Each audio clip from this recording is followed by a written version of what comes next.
Welcome back to the Red Dice Diaries with John and Hannah. Hi. And today we're going to be talking about why you should put a crashed spaceship or giant robot in your D&D games.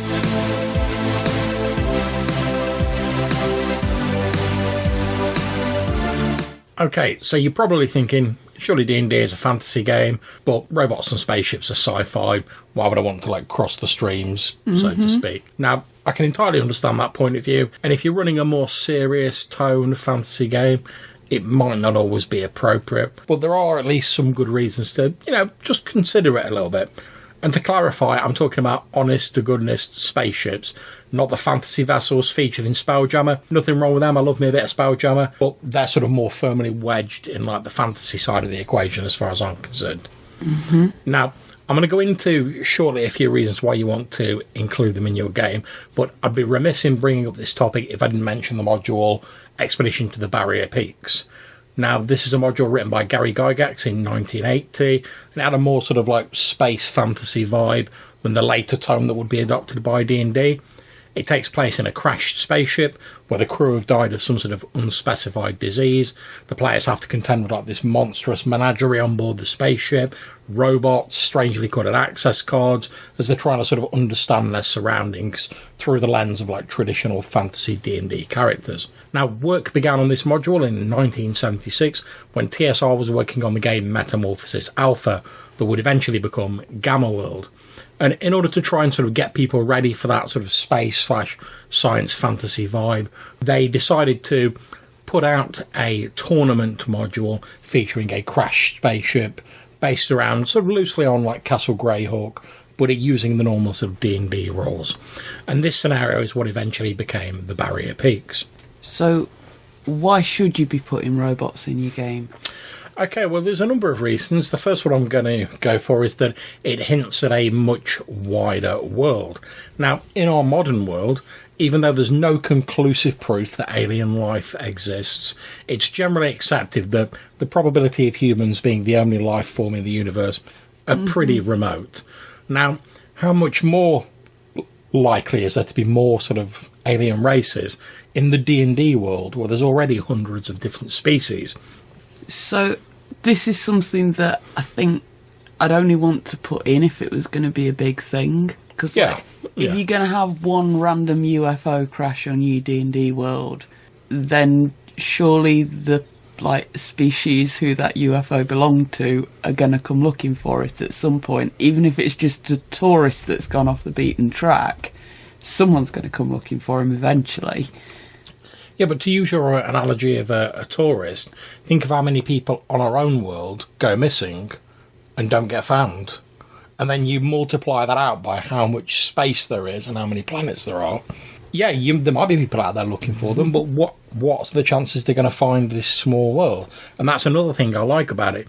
You only need to lean into it as much or as little as a concept as you want. Mm-hmm. So if you're a GM and you're like, oh yeah, I really want to get into that, so we're going to start off with one spaceship, then we're going to build up to more of them appearing, you can do that. You can make that a major theme of your campaign world. Whereas if you just want to go, there's a crash flying saucer there, that's it. And you never want to deal with any more of it. You just want it as a random sort of amusing little encounter or something a bit different. You can leave it at that as well. And no one's going to say, oh, it's not realistic that there's no other aliens turned up. Because it's well, yeah, but space is big. Another thing is, many people might say, well, all right, so I've got this ruined spaceship in my game. What if the PCs manage to get it working again? And they've got a spaceship under their control? Well, first thing I'd say is, what if they do? So what? I mean, if your PCs get hold of a working spaceship, it gives them the ability to move around, possibly leave your campaign world.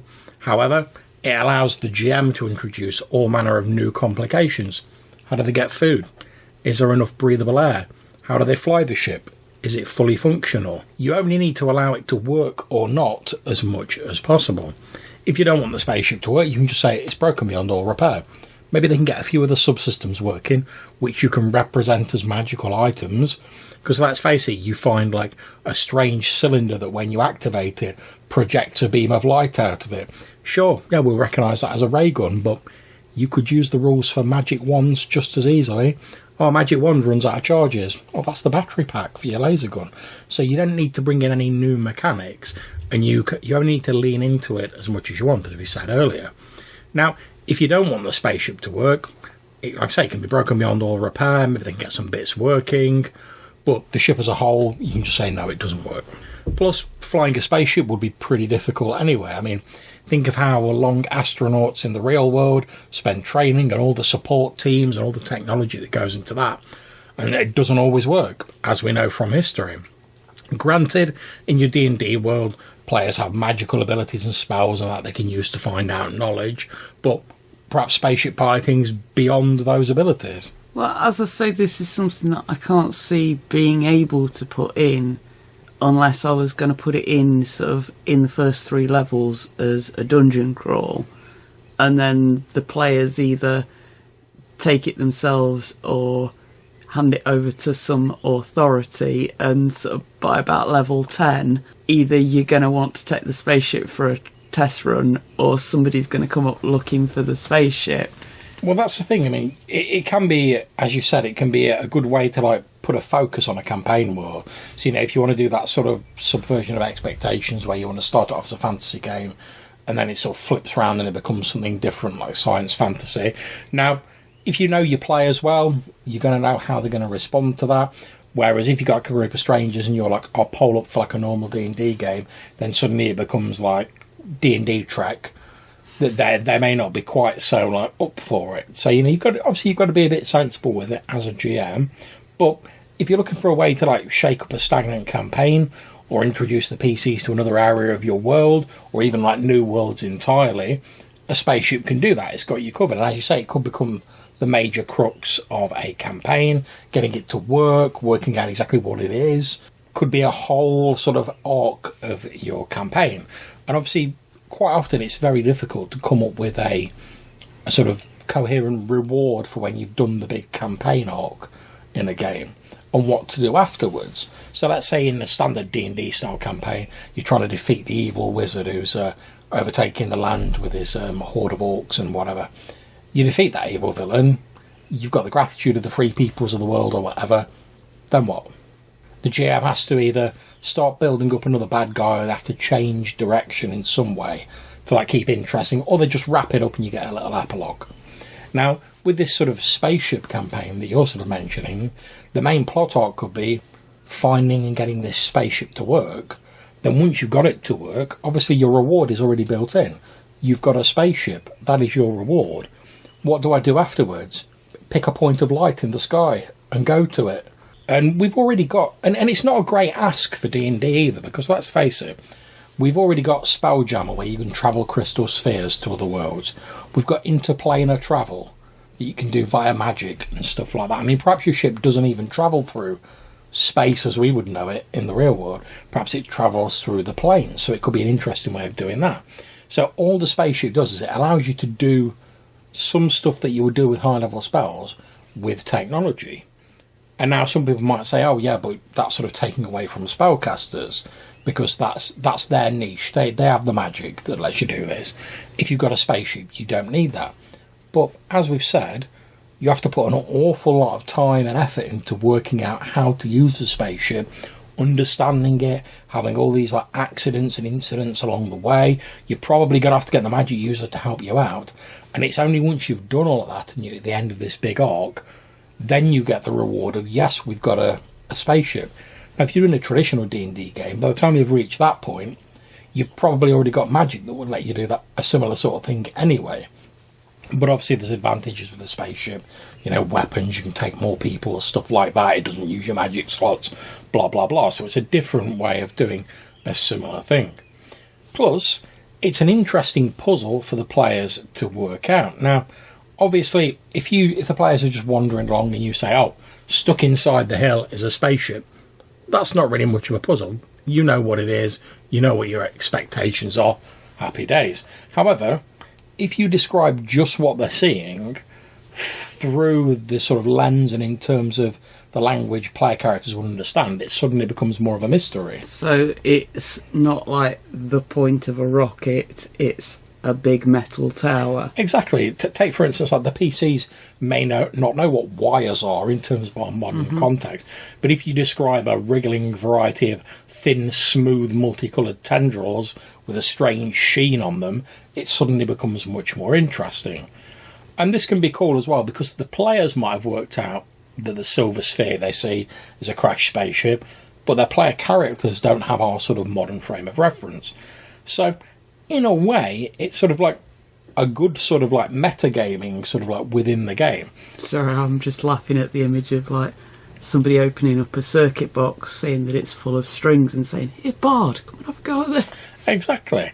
I mean, having your player know something that your character doesn't, and then being able to role play that can be a really fun thing, because we sort of know out of character what it is, but the player characters don't, so you can have good fun sort of playing up to that. And like I say, it's a cool kind of sort of metagaming, but one that sort of can enrich rather than negatively impact your game. You've also got the mystery, as we hinted at earlier. How did the vessel arrive? Who built the robot? Whatever. Where are the crew of the ship? Are they dead? Like Barrier Peaks, they died of some sort of unspecified disease.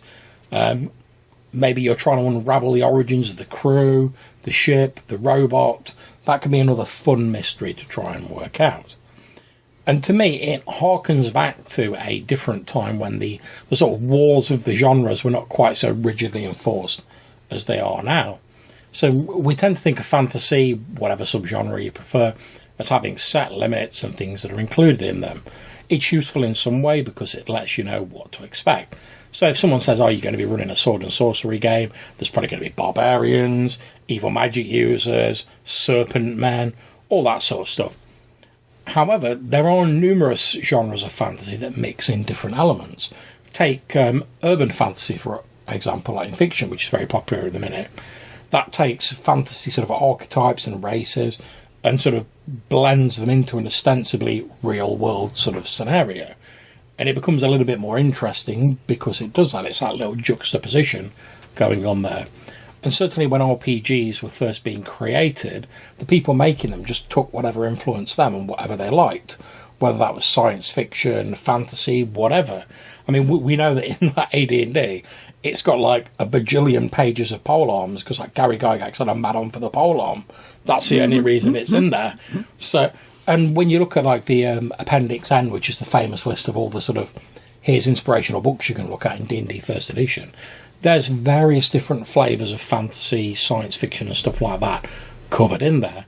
And we can still see a bit of that now. I mean, I think it's the Black Hack, as far as I recall, which is like a sort of modern day iteration of a sort of D&D-ish game.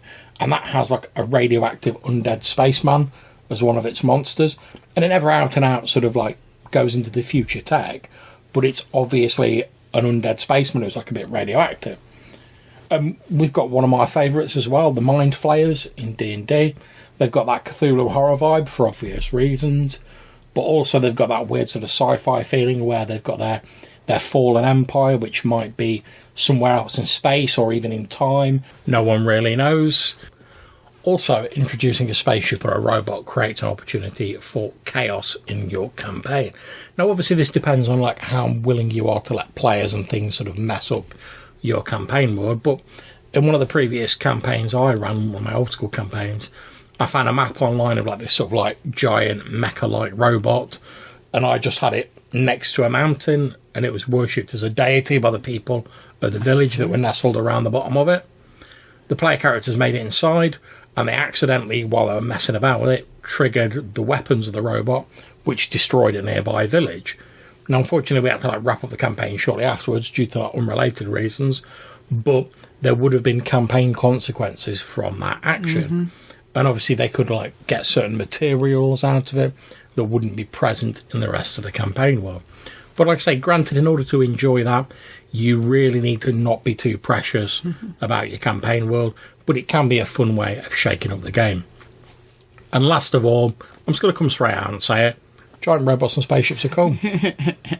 Let's say you can argue with me all you want if you don't like giant robots and spaceships, but you are wrong. The fact is, there's a reason why like ancient toy franchises and games about robots are still going, and why there's so many sci-fi and alien invasion vessels. It scratches some particular like, itch inside us that like we respond to.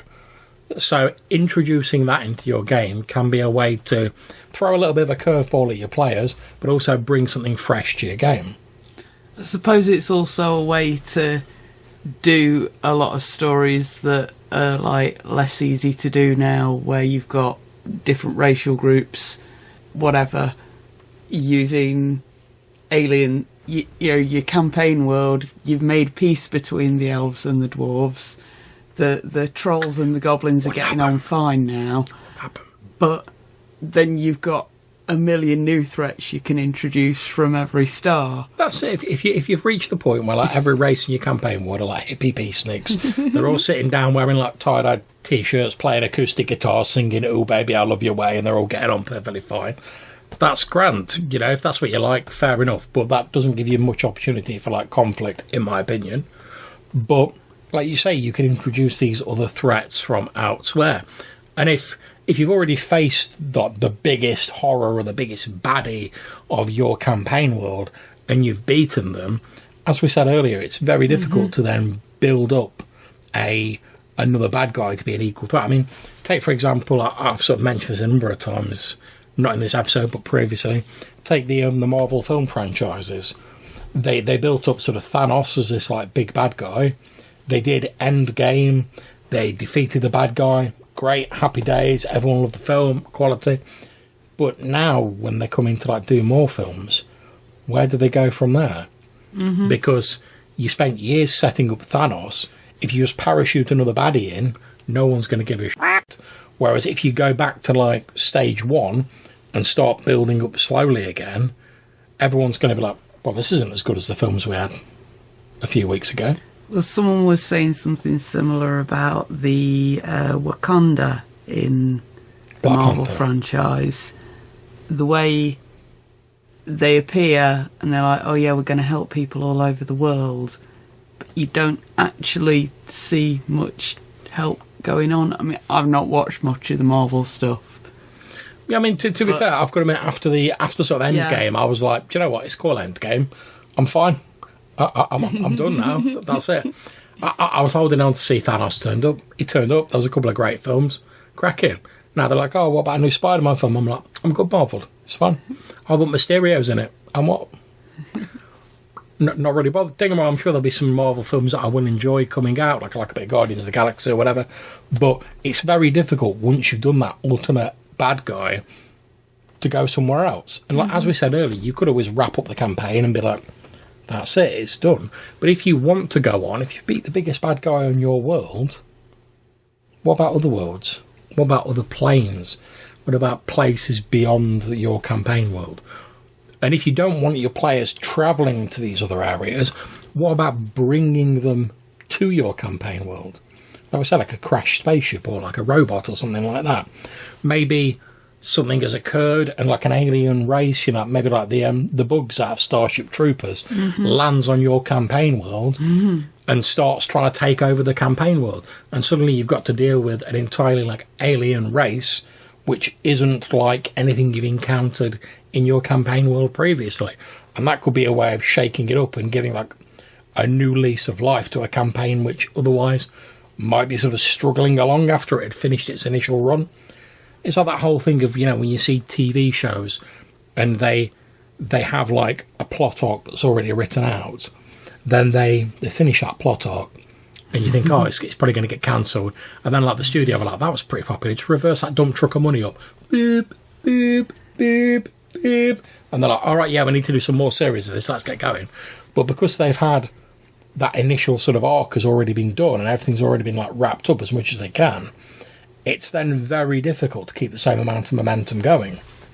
It's Supernatural being case in point for that. Exactly. I think they originally had 3 or maybe 5 seasons planned. Yeah, and it came back around again every now and then, but... And as you know, I enjoyed it up until the point they resolved the original plot with Lucifer, which I think was the original plot, and then I was like, great, it's done. I'm fine. But they had the problem afterwards, so they were like, oh, right, we beat Lucifer. Right, we've got to come up with a slightly more powerful bad guy. Right, we beat that bad guy. Now we've got to come up with a slightly more powerful bad guy. Till you get to the end where they're like, oh, literally, God's like the only person we can have and beat now. And that's how they wrapped it up, which is fine. I know people love the show, and I've enjoyed episodes of it. Great fun. But how did we get on to ranting about power creep? Well, because we're talking about instead of just making the bad guy more powerful, you could use something like a crashed spaceship or alien races to just shift the focus a bit. So this alien race you're coming up against, they don't necessarily have to be more powerful than the last bad guy, but they just have to be different. And because they're coming from outside and they're potentially a bit more sort of science fantasy style, they will feel different. And also you don't have the whole like problem of like, oh, so it's like a new warlord's like popped up with like another undefeatable army. Where's he been? How's he been getting that big army together and like no one's ever heard of him? That doesn't make any sense. Whereas if you're like alien race landing, where have they been? In space. They've only just arrived here, so it solves that problem. And as we're saying, it might not be for everyone's game, but there's a few reasons why you should seriously consider putting a spaceship or a giant robot in your games. Now, you might want to get in touch with us. Maybe you'd love to tell us how you put a spaceship or a robot in your fantasy games. Perhaps you think I'm talking a load of old tosh and you want to ring in and tell me so. Feel free. You can do so in a couple of ways. You can leave us a voicemail message using SpeakPipe, link down below, or you can use our old Anchor account to leave us a message. Again, link in the description of this show. Or if you want to send us an email, you can do so at rddrpgpodcast@gmail.com. Until we see you next time, take care, stay safe, and keep gaming. Bye.